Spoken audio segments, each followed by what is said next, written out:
єдиним, і дружина разом з ним. Полювали натура величезна. Вельми устешений князь свої здобичай, тур забителя речки мальовничай. Пір, беседа, страва, дим, мед і пиво поза тим. Князь на футрі спачить з прильоху звичай.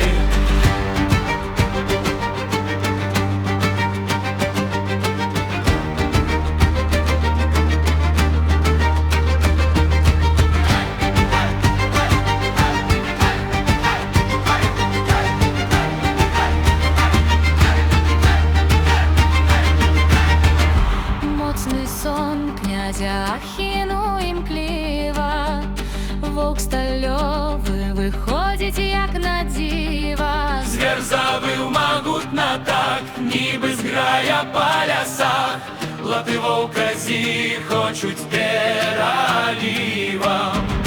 Єдиним зранку скликав вайдалотав, каб тлумачили дивний сон у потай. Побудуєш город свой, князство, гонор і спокой. Вой волков, гэта слава між народов.